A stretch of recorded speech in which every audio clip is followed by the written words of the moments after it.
اعوذ باللہ من الشیطان الرجیم بسم اللہ الرحمن الرحیم۔ ناظرین السلام علیکم۔ ویڈیو شروع کرنے سے پہلے میری آپ تمام لوگوں سے گزارش ہے کہ ایک مرتبہ محبت اور عقیدت کے ساتھ سرکار دو جہاں صلی اللہ تعالیٰ علیہ وآلہ وسلم کی ذات بابرکت پہ درود پاک کا تحفہ پیش کر دیجیے۔ اللہم صلی علی محمد وعلی آل محمد کما صلیت علی ابراہیم وعلی آل ابراہیم انکا حمید مجید۔ اللہم بارک علی محمد وعلی آل محمد کما بارکت علی ابراہیم وعلی آل ابراہیم انکا حمید مجید۔ حضور صلی اللہ علیہ وآلہ وسلم کا حسن معاشرت۔ حضور اقدس صلی اللہ علیہ وآلہ وسلم اپنی ازواج مطہرات رضی اللہ تعالیٰ عنہن، اپنے احباب، اپنے اصحاب رضی اللہ تعالیٰ عنہن، اپنے رشتہ داروں، اپنے پڑوسیوں، ہر ایک کے ساتھ انتہائی خوش اخلاقی اور ملنساری کا برتاؤ فرماتے تھے کہ ان میں سے ہر ایک آپ صلی اللہ علیہ وآلہ وسلم کے اخلاق حسنہ کا گرویدہ اور مداح تھا۔ خادم خاص کر کے حضرت انس رضی اللہ تعالیٰ عنہ کا بیان ہے کہ میں نے 10 برس تک سفر وطن میں حضور اکرم صلی اللہ علیہ وآلہ وسلم کی خدمت کا شرف حاصل کیا، مگر کبھی بھی حضور صلی اللہ علیہ وآلہ وسلم نے نہ مجھے ڈانٹا نہ جھڑکا، اور نہ کبھی یہ فرمایا کہ تو نے فلاں کام کیوں کیا اور فلاں کام کیوں نہیں کیا۔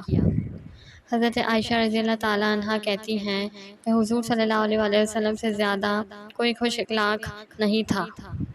آپ صلی اللہ علیہ وآلہ وسلم کے اصحاب رضی اللہ تعالیٰ عنہم یا آپ صلی اللہ علیہ وآلہ وسلم کے گھر والوں میں سے جو کوئی بھی آپ صلی اللہ علیہ وآلہ وسلم کو پکارتا تو آپ لبیک کہہ کر جواب دیتے۔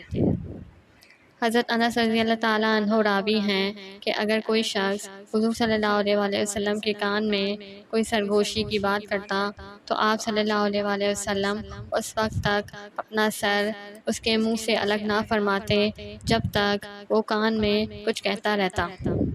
اور آپ صلی اللہ علیہ وآلہ وسلم اپنے اصحاب رضی اللہ تعالیٰ عنہم کی مجلس میں کبھی پاؤں پھیلا کر نہیں بیٹھتے تھے، اور جو آپ صلی اللہ علیہ وآلہ وسلم کے سامنے آتا آپ سلام کرنے میں پہل کرتے اور ملاقاتیوں سے مصافحہ فرماتے، اور اکثر اوقات اپنے پاس آنے والے ملاقاتیوں کے لیے آپ صلی اللہ علیہ وآلہ وسلم اپنی چادر مبارک بچھا دیتے اور اپنی مسند بھی پیش کر دیتے، اور اپنے اصحاب رضی اللہ تعالیٰ عنہن کو ان کی کنیتوں اور اچھے ناموں سے پکارتے، کبھی کسی بات کرنے والے کی بات کو کاٹتے نہیں تھے، ہر شخص سے خوش روئی کے ساتھ مسکرا کر ملاقات فرماتے۔ مدینے کے خدام اور نوکر چاکر برتنوں میں صبح کو پانی لے کر آتے تاکہ حضور صلی اللہ علیہ وآلہ وسلم ان کے برتنوں میں دست مبارک ڈبو دیں اور پانی متبرک ہو جائے، تو سخت جارے کے موسم میں بھی صبح کو حضور صلی اللہ علیہ وآلہ وسلم ہر ایک کے برتن میں اپنا مقدس ہاتھ ڈال دیا کرتے تھے، اور جارے کی سردی کے باوجود کسی کو محروم نہیں فرماتے تھے۔ آپ صلی اللہ علیہ وآلہ وسلم اپنے لیے کوئی مخصوص بستر نہیں رکھتے تھے، بلکہ ہمیشہ ازواج مطہرات کے بستروں ہی پر آرام فرماتے تھے، اور اپنے پیار محبت سے ہمیشہ اپنی مقدس بیویوں کو خوش رکھتے تھے۔ حضرت عائشہ رضی اللہ تعالیٰ عنہ فرماتی ہیں کہ میں پیالے میں پانی پی کر حضور صلی اللہ علیہ وآلہ وسلم کو جب پیالہ دیتی تو آپ پیالے میں اسی جگہ اپنا لب مبارک لگا کر پانی نوش فرماتے جہاں میرے ہونٹ لگے ہوتے،